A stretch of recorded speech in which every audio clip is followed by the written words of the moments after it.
ارے بول والے ہیں میری سرکاروں پہ، یعنی میں ان کو چھوٹا نہیں کہہ سکتا، وہ تو بڑے ہیں، ان کے بابا بھی بڑے ہیں، ان کے نانا بھی بڑے ہیں، ان کے نانا کی طرح کسی کا کوئی نانا نہیں ہے، ان کے بابا کی طرح کسی کا کوئی بابا نہیں ہے، ان کا نانا نبیوں کا تاجدار ہے، ان کا بابا تمام جنتی مردوں کا تاجدار ہے، ان کی ماں تمام جنتی عورتوں کی سردار ہے، نہ ان کے نانا کی طرح کسی کا نانا مل سکتا ہے، نہ ان کے باپ کی طرح کسی کا کوئی باپ ہو سکتا ہے، نہ ان کی ماں کی طرح کسی کی ماں ہو سکتی ہے، یعنی وہ بہت بڑے گھرانے کے مالک ہیں، وہ بہت بڑا گھرانہ ہے، ان کی شان تو خدا پاک بیان کر سکتا ہو، تو ہماری حیثیت کیا ہے کہ ہم ان کے مرتبے کو بیان کریں، ہم ان کی شان کو بیان کریں۔ ارے جن کی پاکی کا خدا ہے، جن کی پاکی کا خدا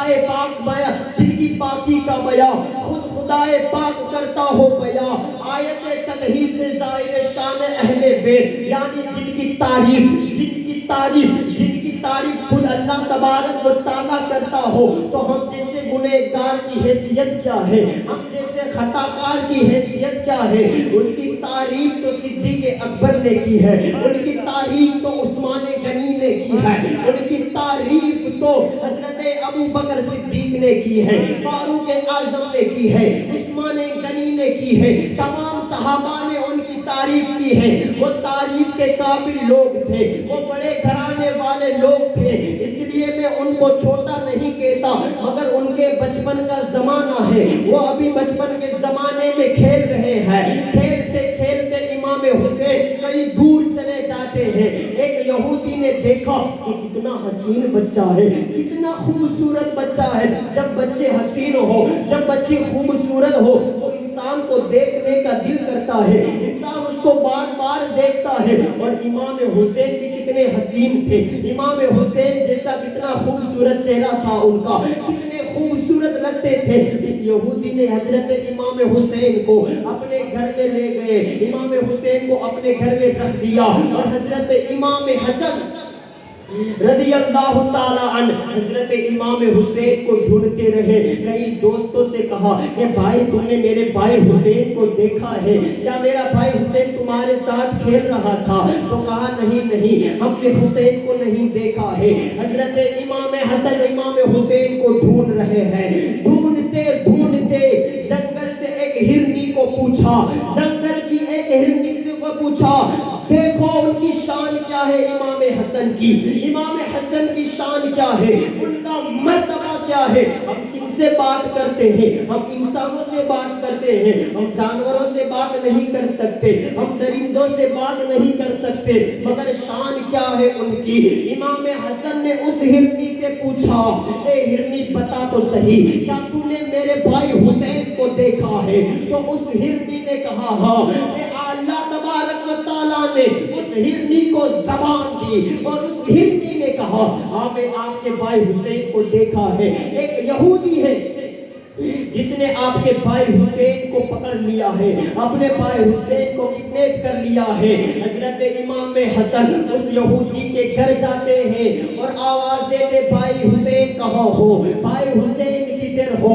وہ یہودی گھر سے باہر آتا ہے، حضرت امام حسن کہتے ہیں اے تو نے ہی میرے بھائی کو پکڑا ہے، تو نے ہی میرے بھائی کو گرفت میں لیا ہے۔ تو حضرت امام حسن نے کہا دیکھ تو مجھے نہیں جانتا، تو ہمیں نہیں پہچانتا، ہم کن کے نواسے ہیں، ہمارا باپ کون ہے، ہماری ماں کون ہے، تو میرے بھائی حسین کو چھوڑ دے، ورنہ میرے نانا جان کو پتا چل گیا، ورنہ میرے بابا جان کو پتا چل گیا، جب میری ماں کو پتا چل گیا کہ تو نے حسین کو پکڑ رکھا ہے، اگر میرے نانا جان دعا کر دیں گے تو تیری یہودی قوم ساری کے ساری مٹ جائے گی، یہودی قوم کا دنیا میں نام و نشان مٹ جائے گا، یہودی قوم دنیا میں نہیں پائی جائے گی۔ اگر میرے بابا جان حضرت علی کو پتا چل گیا، اگر حضرت علی کو خبر پڑ گئی کہ تو نے میرے بھائی کو پکڑا ہے، تو ان کی تلوار سے کوئی بچ نہیں سکتا، ان کی تلوار سے کوئی بھی یہودی بچ نہیں سکتا۔ تو اس یہودی نے کہا کہ تمہارا نانا کون ہے، تمہارا باپ کون ہے، تمہاری ماں کون ہے؟ تو حضرت امام امام حسن نے کہا میرا نانا نبیوں کا سلطان ہے، میرا نانا نبیوں کا تاجدار ہے، میرا نانا وہ ہے جو چاند کو اشارہ کر دے چاند پورے ہو جاتا ہے، میرا نانا وہ ہے جو سورج کو اشارہ کر دے سورج پل میں آ جاتا ہے، میرا نانا وہ ہے جو پتھروں سے کلمہ پڑھاتا ہے، میرا نانا وہ ہے کہ جو اگر درخت کو بلائے تو درخت سامنے آ جاتا ہے، میرا نانا وہ ہے جو خالی کنووں میں تھوک دے تو کنواں میٹھا ہو جاتا ہے، میرا نانا وہ ہے جو ابو جہل کی ہاتھوں میں کنکریوں کو کلمہ پڑھا دیتا ہے، میرا نانا نبیوں کا سلطان ہے۔ کہا باپ کون ہے؟ امام حسن نے کہا کہ میرا باپ میرے والد فاتح خیبر ہے، میرے والد شیر خدا ہے، یعنی میرے والد حضرت علی ہے۔ پھر کہا کہ تمہاری ماں کون ہے؟ کہا میری ماں تمام جنتی عورتوں کی سردار ہے، تمام جنتی عورتوں کی سردار یعنی فاطمہ الزہرا ہے۔ جب یہودی نے سنا اور حضرت امام حسن کو دیکھا، ارے کتنے خوبصورت چہرے ہوں گے، جن لوگوں نے ان چہروں کو دیکھا ہوگا کتنے حسین چہرے ہوں گے، کتنے پیارے چہرے ہوں گے، جب ان لوگوں نے دیکھا ہوگا امام حسن کے بچپنے کو، امام حسین کے بچپنوں کو دیکھنے والے لوگوں کو میں سلام کرتا ہوں، ان کی آنکھوں کو میں سلام کرتا ہوں کہ ان لوگوں نے ان لوگوں کو دیکھا ہے، ان لوگوں کو دیکھا ہے کہ امام کہتے ہیں کہ حاجیوں آؤ شہنشاہ کا روزہ دیکھا دیکھو، ارے کعبہ تو دیکھ چکے ہو، کعبے کا کعبہ دیکھو، اتنے حسین جمیل لوگوں کو دیکھا ہوگا، میں تو ان کی آنکھوں کو سلام کرتا ہوں، ان کے اس سال کو سلام کرتا ہوں، اس زمانے کو سلام کرتا ہوں جس نے میرے حسین کو دیکھا ہے، جس نے میرے حسن کو دیکھا ہے۔ جیسے ہی اس نے سنا کہ ان کی شان یہ ہے، وہ یہودی کہتا ہے کہ پہلے مجھے کلمہ پڑھا دو۔ کیا کہتا ہے؟ کہ مجھے کلمہ پڑھا دو۔ جب یہودی کو کلمہ پڑھایا گیا، حضرت امام حسین کو تحفے کے ساتھ دیا، تحفے بھی دیے، کھانے کی چیزیں بھی دی۔ حضرت امام حسن امام حسین کو اپنے ساتھ لے کر جا رہے ہیں۔ جب دو بھائی ساتھ میں جا رہے ہو تو کتنا اچھا لگتا ہے، جب دو حسین چہرے ساتھ میں جا رہے ہو تو کتنا اچھا لگتا ہے۔ یہاں تو ایک سگا بھائی سگے بھائی کے ہاتھ سامنے بیٹھنے میں تکلیف ہوتی ہے۔ آج بھائیوں میں محبتیں نہیں رہی، آج بھائیوں میں پیار نہیں رہا۔ اگر ایک بھائی کے گھر میں اچھا کھانا بنا ہو، اگر بھائی کے گھر میں اچھی چیز بنی ہو اور سامنے اس کا سگا بھائی ہو تو سگے بھائی کو کھانا نہیں بھیجواتے، سگے بھائی سے بات تک نہیں کرتے، سگے بھائی کو سلام تک نہیں کرتے۔ مگر کیا زمانہ تھا وہ زمانہ۔ حضرت امام حسن جا رہے ہیں، حضرت امام حسین بھی جا رہے ہیں۔ جب سے ہی حضرت حسین کو حضرت فاطمہ نے دیکھا، میرے لال تو کہاں چلا گیا تھا، میرے لگتے جگر تو کہاں چلا گیا تھا، میں بے چین ہو گئی تھی، وہ حسین ہے وہ حسین۔ جیسے ہی حضرت حسین کو دیکھا، اپنے سینے سے لگایا اور دعاؤں سے نوازا، وہ میرا حسین تھا، وہ میرا حسن تھا۔ آپ دیکھو تو صحیح کتنے پیارے مقام ہے ان کی شان، ان کا زمانہ اور واقعیت بھی ایک جیسے ہی آتے ہیں۔ یعنی وہ ان کی شان یہ تھی کہ وہ ساتھ میں ہی کھیلنے والے تھے۔ جو واقعہ امام حسن کا ہوگا وہی واقعہ امام حسین کا ہوگا۔ اگر آپ تختی والا واقعہ دیکھو تو امام حسن نے بھی تختی لکھی، امام حسین نے بھی تختی لکھی۔ اگر آپ دیکھو کہ آقا علیہ السلام جب نماز پڑھتے تھے تو امام حسن بھی آقا علیہ السلام کی پیٹھ پر سوار ہو جاتے تھے، امام حسن بھی ان کی پیٹھ پر سوار ہو جاتے تھے۔ مگر کیا دیکھتے ہیں، آقا علیہ السلام نماز پڑھ رہے ہیں، میرا حسن آقا علیہ السلام کی پیٹھ پر بیٹھ گیا ہے۔ جیسے کہ بچے اس طریقے سے سمجھتے ہیں کہ جس طریقے سے بچے گھوڑوں پر سوار ہوتے ہیں، اسی طریقے سے حضرت امام حسن آقا علیہ السلام کی پیٹھ پر سوار ہو جاتے ہیں۔ آقا علیہ السلام نے سجدے سے سر نہیں اٹھایا، آقا علیہ السلام نے سجدے سے سر نہیں اٹھایا، بلکہ سجدے کو لمبا کرتے رہے، کیونکہ پیٹھ پر ان کا نواسا بیٹا تھا، پیٹھ پر حسن بیٹھا تھا، کبھی حسین بھی بیٹھتے ہیں، کبھی حسن بھی بیٹھتے ہیں، مگر کیا دیکھتے ہیں کہ آقا نماز پڑھتے ہیں، امام حسن ان کے ساتھ کھیل رہے ہیں، آقا نماز پڑھتے ہیں مگر امام حسن کھیل رہے ہیں۔ پتہ یہ چلتا ہے کہ اگر تم نماز پڑھو اور اگر بچے شرارت کرے تو انہیں روکو مت، ان کو مارو مت، ان کو مسجدوں کے قریب کرو، ان کو مسجدوں کے قریب کرو گے ان کا دل مسجدوں میں بیٹھ جائے گا، ان کا دل مسجدوں میں لگ جائے گا۔ جس طریقے سے تم اپنے بچے کو لے کر باغ میں گھمانے کے لیے لے جاتے ہو، جس طریقے سے تم اپنے بچوں کو اپنے بچوں کو کھیت میں گھمانے کے لیے لے جاتے ہو، جس طریقے سے تم اپنے بچوں کو ممبئی گھمانے کے لیے لے جاتے ہو، جس طریقے سے تم اپنے بچوں کو دیو گھمانے کے لیے لے جاتے ہو، تو وہی بچے فرمائش کرتے ہیں کہ دادا جان ہمیں وہاں جانا ہے، نانا جان ہمیں وہاں جانا ہے، بابا جان ہمیں وہاں جانا ہے۔ اسی طریقے سے اپنے بچوں کو مسجدوں کے قریب کرو، اپنے بچوں کو مدرسے کے قریب کرو، مگر انسانوں کو تکلیفیں ہونے لگتی ہیں، انسانوں کو بچوں پر تکلیفیں ہونے لگتی ہیں، اسی وجہ سے ہمارے بچے صرف جمعہ میں نظر آتے ہیں۔ ہم بھی جمعہ میں کیوں جاتے ہیں پتہ ہے، ہم ہی جمعہ کی نماز کیوں پڑھتے ہیں کہ ہمارا باپ ہمیں صرف جمعہ میں لے کر گیا ہے، ہمارا باپ ہمیں جمعہ میں لے کر گیا ہے۔ جب ہمارا باپ 5 وقت کی نماز میں لے جاتا تھا تو ٹرسٹیوں کو پرابلم ہونے لگتی تھی، نمازیوں کو پرابلم ہونے لگتی تھی، ان کی نمازیں ان کو یوں لگتا تھا ہماری نمازیں خراب ہو جائے گی، ہماری نمازیں بگڑ جائے گی، اس لیے وہ صرف جمعہ میں ہی جاتے تھے۔ اگر آج سے ہی ساتھ اسلام تو حکم دیتا ہے، کون بچوں کو مسجدوں سے روکنے والا ہے؟ کن کو یہ حکم دیا گیا ہے کہ بچوں کو مسجدوں سے روکا جائے؟ کون کہتا ہے کہ بچوں کو مسجدوں میں نہ لایا جائے؟ کیا ان کو دین کی تعلیم کی خبر کیا؟ کیا ان کو شریعت وہ جانتا ہے؟ کیا وہ قرآن کو جانتا ہے؟ کیا وہ حدیث کو جانتا ہے؟ آقا علیہ السلام سے بڑا کون ہو سکتا ہے؟ حضور سے بڑا کون ہو سکتا ہے؟ جو بچوں کو مسجدوں سے باہر نکالتے ہیں وہ اس واقعے سے اندازہ لگائے شریعت یہ حکم دیتی ہے کہ اگر بچہ پاگل ہو، اگر بچہ پیشاب کر دیتا ہو تو مسجدوں میں لانا منع ہے۔ اگر بچے پاگل ہو، پیشاب کرتے ہو جس کی وجہ سے مسجدیں ناپاک ہو جائے تو بچوں کو لانا منع ہے، مگر شریعت یہ حکم دیتی ہے۔ اے ڈیڈان کی سرزمین میں رہنے والوں سنی مسلمانوں، اس مسئلے کو اپنے دماغ میں بٹھا لو اور آج کے بعد جب تمہارے بچے کو کوئی روکے تو اس طریقے سے جواب دینا۔ اسلام یہ حکم دیتا ہے کہ جب بچہ 7 سال کا ہو، کتنے سال کا؟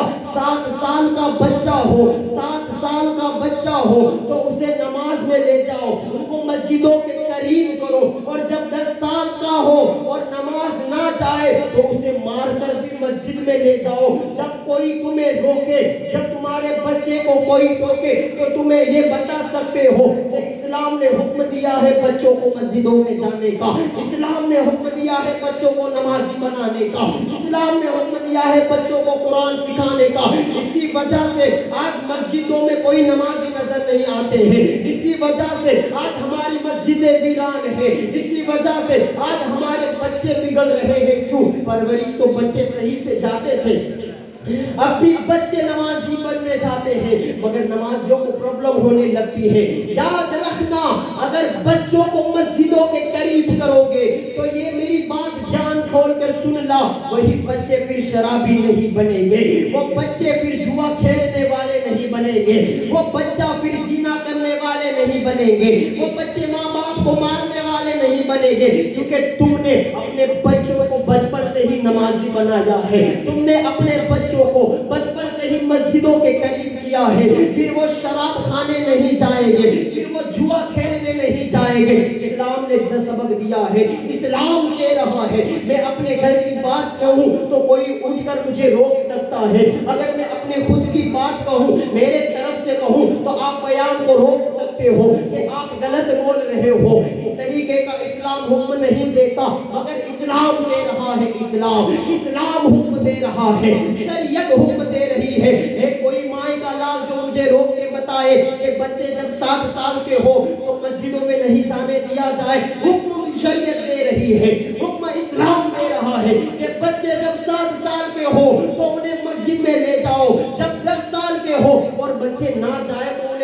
تک لے جاؤ یہاں تک کا حکم دیا۔ اللہ سبحان، نعرہ تکبیر، نعرہ رسالت، نعرہ حیدری، حسین کا دامن، حسین کا دامن۔ اسلام نے ہمیں اسلام کو سمجھو، کیونکہ ہم نے اسلام کو نہیں سمجھا ہے، اسی لیے آج آپ کو کوئی بھی غلط شریعت پڑھا رہا ہے، اپنے گھر کی دورہ جی چلا رہا ہے، اپنے گھر کی باتیں منوا رہا ہے، مگر اپنے دل میں اپنے جب آپ بیان میں آؤ تو کچھ باتوں کو یاد بھی رکھو، کچھ مسئلوں کو یاد بھی رکھو۔ ہمیں بچوں کو نمازی بنانا ہے، ہمیں بچوں کو غلام حسین بنانا ہے، ہمیں اپنے بچوں کو غلام حسن بنانا ہے، ہمیں اپنے بچوں کو غلام حضرت خواجہ غریب نواز بنانا ہے، غلام غوث بنانا ہے۔ غلام حسین کب بنو گے؟ جب تم اپنے بچوں کو مسجدوں میں لانا چاہو گے۔ میں تو کہتا ہوں جتنے بھی بچے یہاں 7 سال کے ہو، جن کے بھی یہاں بچے 7 سال کے ہو، اگر تم چاہتے ہو کہ تمہارے بچے تمہاری سفارش کرا دے، اگر تم چاہتے ہو کہ تم اپنے بچوں کی وجہ سے جنت میں جائے، اگر تم اپنے بچے کو اچھا بنانا چاہتے ہو، اگر تم اپنے بچوں کو صحیح تعلیم دینا چاہتے ہو، تو جن کے بھی گھروں میں 7 سال کے بچے ہو، جن کے بھی گھروں میں 10 سال کے بچے ہو، ان کو مسجدوں کے قریب کرو۔